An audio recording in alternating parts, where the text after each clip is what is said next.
जैन साथियों, आज का सेशन है PB and FT entrance test 2022 यानी कि pre veterinary and fishery entrance test 2022। इस सेशन में हम देखने वाले हैं क्या एलिजिबिलिटीज़ हैं, कब से हम फॉर्म फिल कर सकते हैं, एग्जाम डेट क्या है, कितनी फ़ी लगने वाली है, कितनी टोटल नंबर ऑफ सीट्स हैं और क्या मिनिमम एज होना चाहिए। तो ये सारी चीज़ें हम इस सेशन में कंप्लीट करने वाले हैं। तो जैसा कि आपको पता है टोटल नंबर ऑफ सीट्स हैं 267। अगर हम अप्लाई की बात करें तो एप्लीकेशन फॉर्म आप 14 सितंबर टू 28 सितंबर तक आप फॉर्म फिल कर सकते हैं। अगर करेक्शन की बात करें, कुछ अगर आपने मिस्टेक की है तो वो 3 अक्टूबर तक आप करेक्ट करा सकते हैं। अगर एग्जाम डेट की बात करें तो 29 अक्टूबर और 30 अक्टूबर, मतलब 2 दिन एग्जाम होने वाला है। अगर हम फ़ी की बात करें तो 460 और 260, यानी कि अनरिजर्व में आप आते हैं तो 460, और अगर आप SC ST OBC या फिर दिव्यांग हैं तो 260। एज की बात करें तो मिनिमम एज होना चाहिए 17 साल। अगर हम बात करें पशु चिकित्सालय में टोटल कितनी पोस्ट हैं, तो इसमें है 225। इसको बोलते हैं VV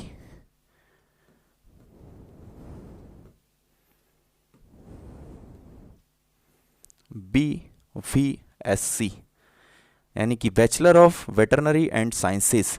और अगर हम इसकी बात करें फिशरी की, तो फिशरी का ग्रेजुएशन के लिए यूज़ होता है VFSC, यानी कि बैचलर ऑफ फिशरीज साइंसेस।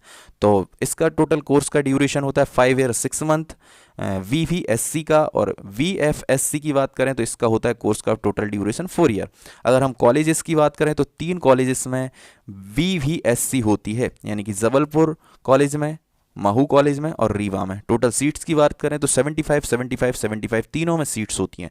तीनों में 75 75 75 सीट्स होती हैं। एलिजिबिलिटी की बात करें तो 12th में वायो होना चाहिए प्लस इंग्लिश मीडियम होना चाहिए। अगर आप 12th वायो हैं प्लस इंग्लिश मीडियम हैं तो आप इसका फॉर्म फिल कर सकते हैं और ये 5 ईयर 6 मंथ का कोर्स कर सकते हैं। VVSC यानी वेटनरी एंड फिशनरी दोनों के लिए ही सेम टू सेम है।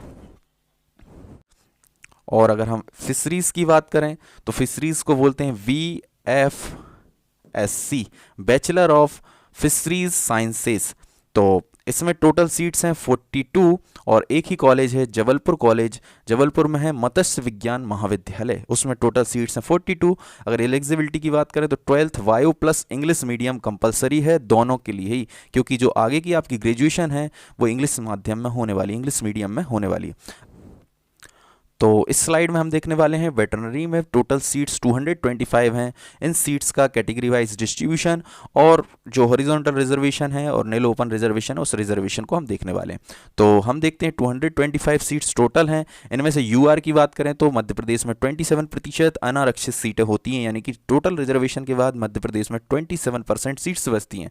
OBC के लिए रिजर्वेशन बात करें तो 27 है, ST के लिए बात करें तो 20 है, SC के लिए बात करें तो 16 है, और अगर हम EWS की बात करें तो 10% है। पर यहाँ पर जो डिस्ट्रीब्यूशन दिया गया है, रिजर्वेशन तो यही है, पर पॉइंट में जब भी वैकेंसीज आती हैं, जैसे कि फॉर एग्जांपल मैं आपको बताने का प्रयास करता हूँ 0.4 अगर कहीं वैकेंसी आ रही है ये टोटल रिजर्वेशन लगाने के बाद, क्योंकि डायरेक्ट रिजर्वेशन लगाओगे, डायरेक्ट परसेंटेज निकालोगे, दशमलव में भी वैकेंसी आएगी, तो 0.4 को 0 वैकेंसी माना जाता है, 0.6 को 1 वैकेंसी माना जाता है। तो इस प्रकार अगर आप डायरेक्ट 27 निकालोगे, 16 निकालोगे, 20% निकालोगे, OBC का 27 निकालोगे, EWS का 10% निकालोगे, तो वैकेंसीज ज़्यादा कम हो सकती हैं जो इस टेबल में दिखाई दे रहे हैं उससे ज़्यादा कम।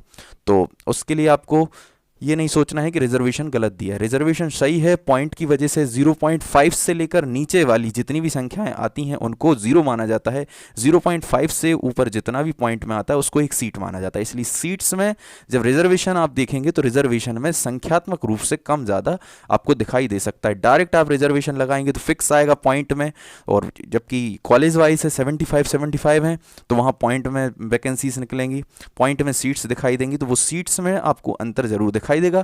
तो वो अंतर को आपको मेंशन सोचने की आवश्यकता नहीं है, तो वो मैंने अभी मेंशन कर दिया आपको कि परसेंटेज भले ही 27 दिख रहा है पर UR में मैंने देखा है 35 to 36% सीट्स हैं। EWS में मैं देखूं तो EWS में 10% से कम सीट है, यानी कि 4%, 3.5%, कहीं 4% सीट्स हैं। तो इसमें आपको सोचने की आवश्यकता नहीं, ये पॉइंट की वजह से है। 0.5 से नीचे जितना भी परसेंटेज आएगा उसको 0 मान लिया जाएगा, 0.5 के ऊपर जितना परसेंटेज आएगा उसको 1 मान लिया जाएगा। इससे क्या होगा, सबसे ज़्यादा फायदा UR में होगा। UR में जो पॉइंट वाली थी 0.5 से जितनी भी नीचे वाली सीट्स थी वो सब UR में ऐड होती जाएंगी। इस प्रकार UR में आपको अगर आप टोटल सीट्स 81 देखेंगे तो लगभग 36% आपको प्राप्त होगा, 35 पॉइंट प्लस प्राप्त होगा, एक में 36% प्राप्त होगा। तो आई होप आप समझने का प्रयास करेंगे। यूआर में हम बात करें तो यूआर में नील ओपन में है 51 सीट्स। अगर हम एससी नील ओपन की बात करें तो एससी नील ओपन में 19 सीट। एसटी नील ओपन की बात करें 25 हैं। ओबीसी की बात करें 33 हैं। ईडब्ल्यूएस की बात करें 6 सीट हैं। अब ये जो नीचे रिजर्वेशन दिखाई दे रहा है, फीमेल के फॉर कृषक है, एफएफ है, स्वतंत्रता संग्राम सेनानी, और एक्स सर्विसमैन, ई एक्स एस लिखा है एक्स सर्विसमैन, ठीक है ना।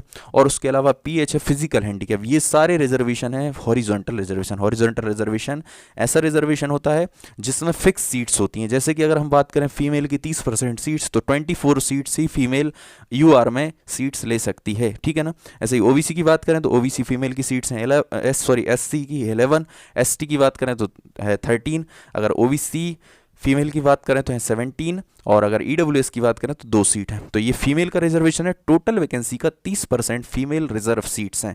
अगर फीमेल नहीं मिलती हैं तो वो अपनी ही कैटेगरी में नील ओपन में चली जाएंगी। इसी प्रकार कृषक की बात करें तो टोटल सीट का 5% कृषक है, पर कहीं कहीं जीरो दिखाई देगा, वही वाला मैटर है। 0.5 से कम सीट होंगी, 0.4, 0.2, 0.3, 0.1, तो उसको जीरो मान लिया जाएगा। 0.5 से ऊपर की होंगी तो उसको 1 माना जाएगा। इसलिए कहीं कहीं कृषक में जीरो दिखाई देंगे, हर एक में कोई ना कोई से बॉक्स में आपको जीरो जरूर दिखेगा। तो अनरिजर्व कृषक की बात करें तो 0 सीट्स हैं। एससी की बात करें तो 2 सीट हैं। एसटी की बात करें तो 2 सीट हैं कृषक में। ओबीसी की बात करें तो 2 सीट हैं कृषक में। ईडब्ल्यूएस की बात करें तो 2 सीट्स हैं। एफएफ यानी स्वतंत्रता संग्राम सेनानी को टोटल सीट्स का 3% रिजर्वेशन होता है। तो यूआर में 2 सीट हैं, एससी में 1 सीट है, एसटी में 1 सीट है, ओबीसी में 2 सीट हैं, और ईडब्ल्यूएस में कोई सीट नहीं, यानी कि 0 सीट्स हैं। इसी प्रकार एक्स सर्विसमैन की बात करें तो एक्स सर्विसमैन का टोटल सीट्स का 2% रिजर्व होता है, ठीक है ना। 2% में हम देखेंगे तो यूआर में 2 सीट आ रही हैं, एससी में 1 सीट है, एसटी में 1 सीट है, ओबीसी में 1 सीट है, ईडब्ल्यूएस में 0 सीट्स हैं। अगर हम पीएच की बात करें यानी फिजिकल हैंडीकैप की बात करें तो यूआर में 2 सीट हैं, एससी में 1 सीट है, और एसटी में देखें तो एसटी में भी 1 सीट है, ओबीसी में देखें तो 2 सीट हैं, और ईडब्ल्यूएस में देखें तो 0 सीट्स हैं। तो इस प्रकार हमने देखा ओपन, फीमेल, कृषक, स्वतंत्रता संग्राम सेनानी, एक्स सर्विसमैन और फिजिकल हैंडीकैप का रिजर्वेशन। और ओपन वाली जो सीट्स हैं वो नील ओपन है, जिसमें मेल फीमेल दोनों ही फाइट करते हैं, ठीक है ना। और जितना ये रिजर्वेशन दिखाई दे रहा है ये हॉरिजॉन्टल रिजर्वेशन है, खुद की सीट खुद ही ले सकते हैं। उसके अलावा अगर उस कैटेगरी के, जैसे कि मैं बात करूँ कृषक परिवार से कोई भी स्टूडेंट नहीं मिलता है तो उसकी सीट अपनी ही कैटेगरी की नील ओपन में चली जाएगी। जैसे कि यहाँ पर कृषक के लिए 2 सीट हैं और कृषक से किसी ने भी अप्लाई नहीं किया, एक भी स्टूडेंट ने, तो ये सीट अपने नील ओपन यानी कि एससी नील ओपन में चली जाएंगी। 19 से 2 21 हो जाएंगी। तो आई होप ये समझने का आप प्रयास करेंगे। हॉरिजॉन्टल रिजर्वेशन में जो सीट हैं उतनी फिक्स हैं, चाहे आप यूआर से भी ज़्यादा नंबर ले आओ या फिर अपने नील ओपन से ज़्यादा ले आओ। जैसे कि हम बात करें एक कैटेगरी की बात करते हैं, एससी में फीमेल के लिए 11 सीट रिजर्व है, तो एससी फीमेल सिर्फ 11 ही सिलेक्ट होंगी, सारी मिलाकर के, सारी मतलब जितनी भी सीट्स, जितने भी रिजर्वेशन दिया, सारे रिजर्वेशन मिलाकर। तो 11 सीट के अलावा जैसे मानकर चलिए 11 में से 5 फीमेल ऐसी हैं, 5 फीमेल क्लास में ऐसी लड़कियां हैं एससी की जो एससी नील ओपन में मानकर चलिए 10 रैंक के अंदर आ रही हैं, तो वो 10 रैंक के अंदर भले ही आएंगी पर वो सिलेक्ट टोटल 11 ही होंगी। हॉरिजॉन्टल रिजर्वेशन का मतलब यही होता है, जितनी सीट उतना ही सिलेक्शन। 5 सीट हैं तो 5 ही सिलेक्ट होंगे आप, चाहे आप यूआर में सबसे बेस्ट आ जाएं, चाहे अपनी नील ओपन में आ जाएं, कहीं भी आ जाएं, ठीक है ना।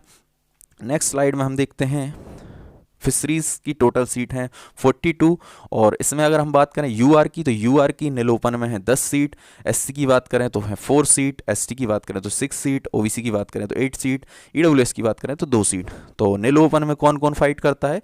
अपनी कैटेगरी की फीमेल और मेल, ठीक है ना।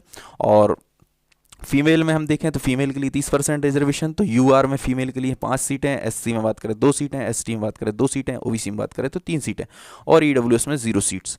इस प्रकार अगर कृषक की बात करें तो यूआर में 0, एससी में 0, एसटी में 0, ओबीसी में 0 और ईडब्ल्यूएस में भी 0। इसी प्रकार अगर हम आप बात करें स्वतंत्रता संग्राम सेनानी की तो इसमें भी 0, यूआर में 0, एससी में 0, एसटी में 0, ओबीसी में 0 और यहाँ भी 0। इसके बाद अगर हम बात करें एक्स सर्विसमैन की तो एक्स सर्विसमैन में यूआर में 0, एससी में 0, एसटी में 0, ओबीसी में 0, ईडब्ल्यूएस में 0। इसी प्रकार अगर हम फिजिकल हैंडीकैप की बात करें तो 0 यूआर में, एससी में 0, एसटी में 0, ओबीसी में 0 और ईडब्ल्यूएस में 0। इस प्रकार अगर हम टोटल यूआर की पोस्ट देखें तो टोटल यूआर की 15 सीट्स हैं। अगर हम एससी की टोटल सीट की बात करें तो 6 सीट हैं, एसटी की टोटल सीट की बात करें तो 8 सीट हैं, ओबीसी की टोटल बात करें तो 11 हैं और ईडब्ल्यूएस की टोटल बात करें तो 2 हैं। जैसे कि हम बताने का प्रयास कर रहे हैं कि ईडब्ल्यूएस के लिए 10% टोटल सीट्स का नहीं मिला है ना। तो टोटल सीट का 10% नहीं मिला है, वो किस कारण से नहीं मिला है हमने आपको बताने का प्रयास किया है कि जब भी पॉइंट में 0.5 से नीचे पॉइंट में संख्याएं आ रही हैं तो उसको माना जाता है 0, 0.5 से ऊपर आ रही हैं तो उसको माना जाता है 1। तो यहाँ पर अगर ईडब्ल्यूएस में देखोगे 2 सीट हैं और टोटल है 42 का अगर 10% निकालोगे तो 4.2 आएगा टोटल में। पर यहाँ अलग अलग डिस्ट्रीब्यूशन है, अलग अलग कॉलेजेस हैं, तो अलग अलग कॉलेजेस में पॉइंट में आ रहे होंगे 0.5 से नीचे, इसलिए 2 सीट आ रही हैं। तो आई होप आप समझने का प्रयास करेंगे। तो यहाँ पर यूआर में जो सीट्स हैं अगर टोटल वैकेंसी का आप निकालेंगे तो लगभग 35 से 36% सीट प्राप्त होंगी। ईडब्ल्यूएस में निकालोगे तो कम सीट्स प्राप्त हो रही हैं, लगभग 3 से 4%। तो इसको आपको बिल्कुल भी सोचने की आवश्यकता नहीं है कि इसमें रिजर्वेशन गलत दिया है। मैंने आपको समझाने का प्रयास किया है कि जो भी रिजर्वेशन है वो बिल्कुल सही है। पॉइंट में आने के कारण 0.5 से कम आने के कारण उसको 0, 0.5 से अधिक आने के कारण उसको 1 मान लिया जाता है। इसलिए ईडब्ल्यूएस में दोनों में ही, चाहे यहाँ पर भी देख लो, यहाँ पर अगर हम देखेंगे यूआर में टोटल है 81 और एससी में टोटल 35, एसटी में टोटल 43, ओबीसी में टोटल 58, ईडब्ल्यूएस में टोटल 8। तो इसमें भी आप देखोगे ईडब्ल्यूएस में 8 सीट प्राप्त हो रही है, जबकि 225 है। 225 का अगर डायरेक्ट रिजर्वेशन 10% निकालोगे तो 22.5 आएगा। तो होना चाहिए थी 22 सीट, पर इधर कितनी सीट दिखाई दे रही है? 8। तो ये भी किस कारण हुआ है? पॉइंट के कारण। 0.5 से कम आ रहा होगा कहीं कहीं परसेंटेज, तो उसको 0 मान लिया गया है। इस कारण ये ईडब्ल्यूएस की सीट नील ओपन में चली गई हैं। तो नील ओपन में लगभग 36% सीट्स हैं और ईडब्ल्यूएस में लगभग 3 से 4% है। और ऐसे ही एससी, एसटी, ओबीसी में भी 1% का डिफरेंस आपको दिखाई देगा, है ना। पर रिजर्वेशन यही है, यूआर में 27, एससी में 16, एसटी में 20, ओबीसी में 27, ईडब्ल्यूएस में 10। तो आई होप ये सेशन आपको अच्छा लगा होगा। अगर सेशन अच्छा लगा है तो प्लीज़ चैनल को सब्सक्राइब कीजिए, वीडियो को लाइक कीजिए और वीडियो को ज़्यादा से ज़्यादा शेयर कीजिए। जय हिंद, जय भारत।